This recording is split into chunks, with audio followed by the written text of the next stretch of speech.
Subject line and YouTube titles. How are those similar? How are those different? What are your learnings?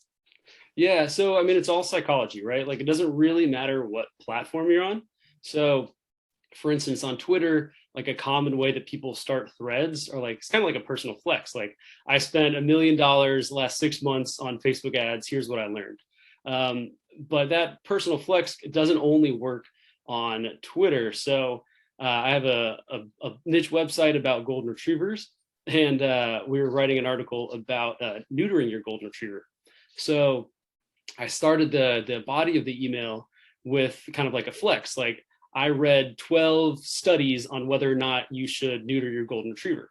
And that email was like one of my most clicked emails. So, and that was just like, hey, let me steal this from Twitter, kind of make it fit for my market and then use it on email.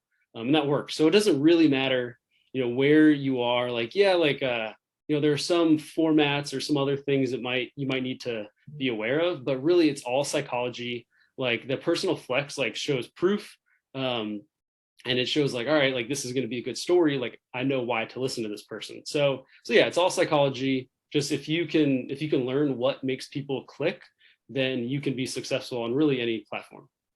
I love it. So, I mean, one of the key learnings was like inspiration's everywhere. For you, maybe it's reading a magazine, maybe it's reading a Twitter thread, maybe it's looking at someone else's YouTube video and then you use that for like an email subject line. So that's kind of, it sounds like where you're kind of being inspired. It's not just one place, it's everywhere. And I know today you kind of wanted to talk about some tips and tricks for, I guess, subject lines in particular. So the floor is yours. Cool, man. Yeah. So I guess the first one, like the first kind of big mistake, and this is, specifically for subject lines, but really any content, is talking about the wrong topic. It doesn't matter how, like, benefits driven or curiosity driven or fear driven your content is. Like, if it's about the wrong topic, then it just doesn't matter. So you can find the right topic by looking at what has worked for you in the past, like whether that's looking like through your email, your email service provider, or like looking through YouTube or whatever it is, like your past tweets. Figuring out the right topic is like the foundation of any good content. And the next one is like being too wordy. So this again goes for anything, but especially on email subject lines. If you hide kind of like the main topic that you're writing your email about behind like a pile of words, then nobody is going to read it. So like, here's an example. The number one thing that most people don't know about running shoes. So like, running shoes is your topic there, but you've got a lot of words before that. So there's a chance like that could be truncated in email, or like, even if you're just like kind of skimming, like, you're probably only going to look at like the first maybe 3, 4, or 5 words. So your main topic is going to be hidden behind a bunch of thes and that's and things. So yeah, just try not to be too wordy, and try to get like your value prop across as early as possible. So that example could be like, number one thing you didn't know about running shoes. Like, that takes like 4 words out, but it gets running shoes closer to kind of the beginning. So yeah, so being too wordy is another mistake. You can also be too specific. So I mentioned I have a blog about golden retrievers, and I was doing a series on 2-month-old golden retrievers, 3-month-old golden retrievers, 4, 5, and 6. And I was being too specific where I was saying, for one example is 5-month-old golden retriever puppies. Like, for what I think the audience was saying, okay, if I don't have a 5-month-old golden retriever, this isn't for me. So I was being too specific, and they were kind of like self-opting out. But instead, I know you had a tweet a couple of days ago. It was, selling a product will make you $1, selling an idea will make you a fortune. Right. So, so instead of, my 5-month-old golden retriever topic, that was like a product, but instead I came up with a good idea, and that was why teenage golden retrievers are the worst. So that's like it's a big idea. It's got a little bit of curiosity. So like, all right, why are they the worst? It's got some fear, like, oh man, I got a teenage golden retriever. Like, why are they the worst? What do I need to look out for? So I just made it a little bit more fun, and that leads us to kind of like the next one, which is too boring. So too specific and too boring, like, they kind of they can go hand in hand. But you just want to, just go back to like that selling a product versus idea. Like try to come up with that big fun idea that's like, benefits driven or fear driven or curiosity driven. And just try to make it fun. It doesn't have to be so serious or bland or exactly like, related to what you're selling. But it could be just like a fun idea or a fun story or a parable. And the next one is being too general. So I know this is like the opposite of being too specific, but like you don't want to be too general where people are just gonna like kind of skim on by your email and not click. Like if you just say sale, they might click, but that's pretty general. Even if you say like 20% off, like who cares really? But if you say 20% off running shoes, and if I like love running shoes, if I'm in the hunt for running shoes, I'm much more likely to click. So, and especially like if I'm I'm going to buy running shoes, like, yeah, put that there, put that right in the subject line. You want to kind of lead with value there. So being too specific and the opposite of being too general, kind of, you want to find that sweet spot. And then another one is not looking at past data. So if, it could be your data, like we talked earlier about like picking the wrong topic. So, and if you picking the right topic, you can look at your previous data. But even if you don't have that much data, like if you're just starting out, there is data everywhere. Like you can download Twemex, and you can look at people's like better tweets. You can sort their tweets by like most popular to least. So you can see what works on Twitter and like just go look at your competitors and say, all right, these are the kind of like 10 topics that work well. You can do the same thing with YouTube. Like go and sort their videos by most popular, and you'll be able to see like all of their most popular videos. And then you can also look at the comments, like what are people asking? What are people not understanding? What are people having trouble with? So that's all data that anybody could use. If you have a lot of data, that's still good to use, look at the comments. But if you have nothing, and if you're starting from scratch, YouTube is like, I love learning from YouTube. Like they make it so easy with all the comments and just being able to search through, sort by most viewed videos. You can see how many people watched it. You can see when it was published. Like they're just really transparent. And it's like any marketer's like dream, just seeing all of that data. I love it. I was actually going to ask you about that. So tools, it sounds like you use one for Twitter to kind of organize popular content. You use YouTube, maybe just going to a creator or whatnot and kind of sorting by most least popular. Anything that you use for email? Like, do you use any like subject line generators or anything kind of for email? Yeah, I don't. So my newsletter is I have just like a huge swipe file. So that's one thing. And that's just like kind of me personally, but also I know you've talked about this. I've got like a swipe email, and I've subscribed to like 50 different email, different companies. They're broken down between like personal brand and e-commerce. So kind of like depending on what I'm using, or what I'm writing for, then I'll go and look at that. But even kind of getting out of your own niche, that'll be a great way to kind of get the blood flowing and get the juices flowing and come up with good ideas. So yeah, those are really it. I mean, just big swipe files of emails, and then Twemex and YouTube has it all. Nice. The last question I have, so like I do what you said, kind of like you subscribe to a bunch of brands, emails in your industry, outside your industry. I don't do as much of like, I don't really screenshot people's tweets, or I don't really like look at people's YouTube. How do you organize that stuff? Like, do you have a process of like, when you're just scrolling Twitter, like, are you actively looking for stuff that kind of like made you, stop and kind of stop scrolling? And like, do you just screenshot that and throw it into a project management system? Like, do you have any system and way in which you track content across all these platforms because you are doing so many different types of things? Yeah. So Google Excel or Google Sheets. So I have like on Twitter, like my 10, 20 favorite creators. They're all in one sheet.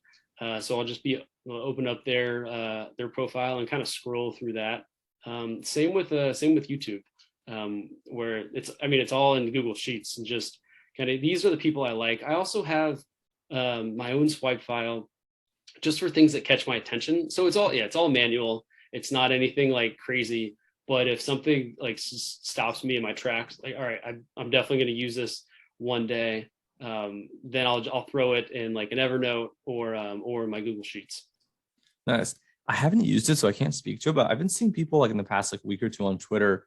They've been like tweeting at this account, like save to Notion and save to ClickUp. So it's kind of like interesting. Like people are just dropping a comment. Like I think there's one to like do an unroll, right? Unroll like a thread.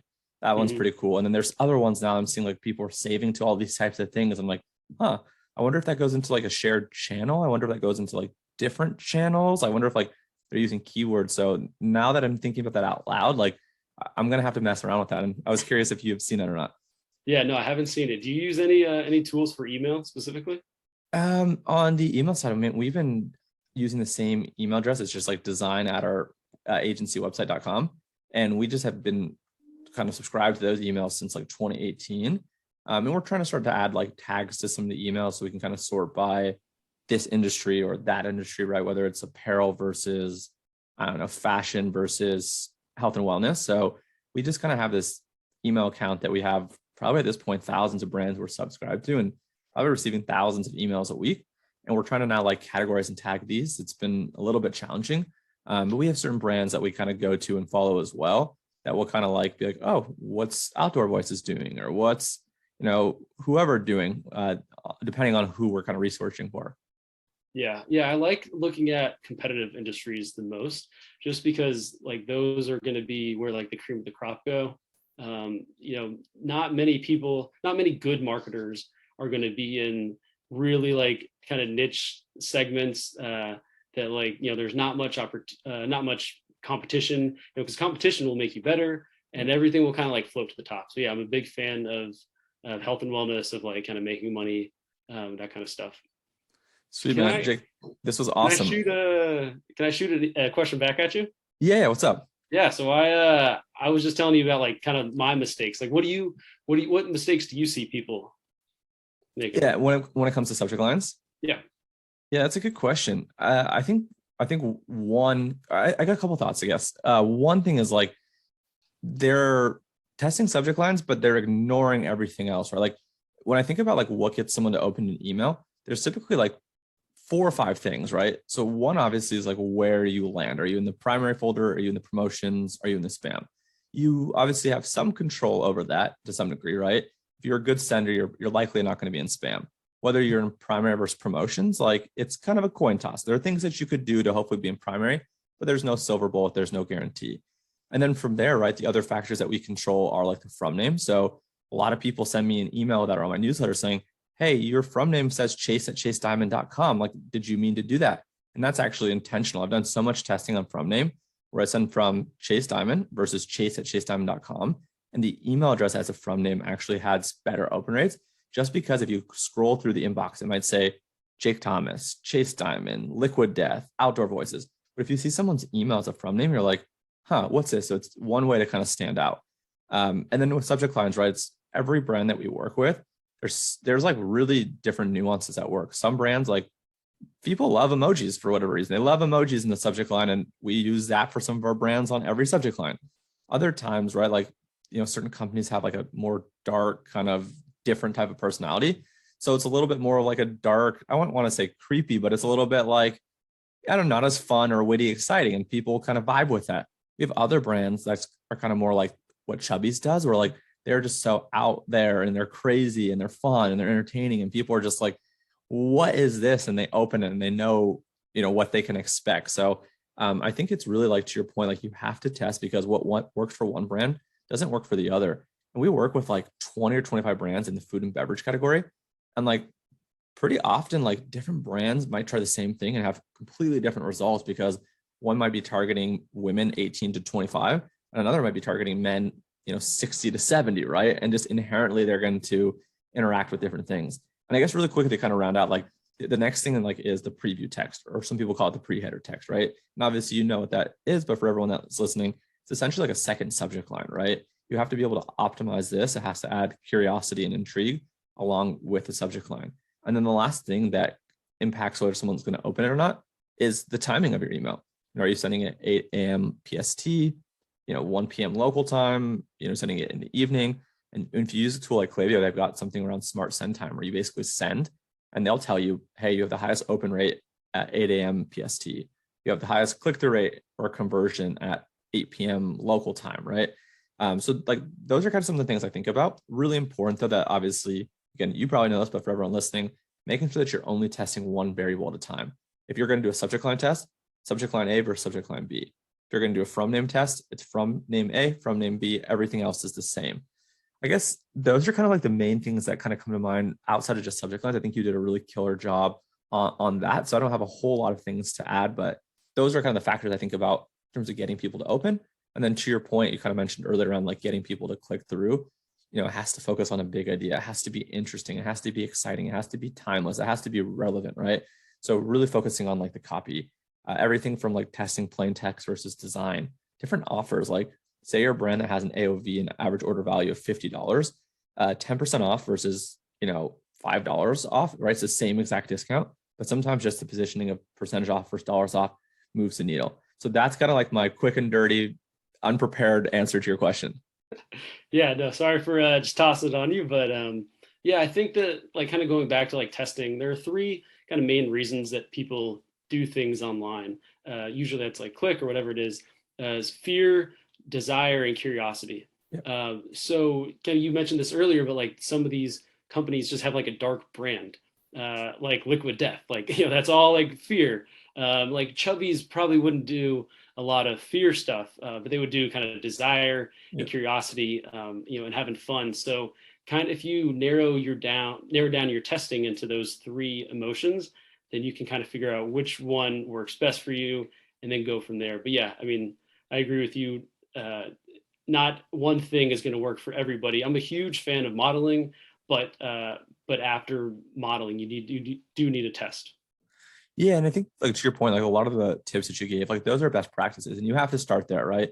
Because you have to be able to know like what to test. And I'd say the things that you mentioned, like not too general, not too specific, right? Like finding like that happy medium, that is going to work most often than not. So I think a lot of the rules that you gave, I like this because those are going to probably work, you know, 80% of the time. And obviously there's certain nuances and whatnot. But yeah, this was fantastic. Where can people find your website or you online? Yeah, Twitter at jthomas underscore underscore. So there are two underscores after that. And then at creatorhooks.com. That's the YouTube newsletter. And all it is kind of breaking down formulas. I know you're a big template and formula guy for email subject lines.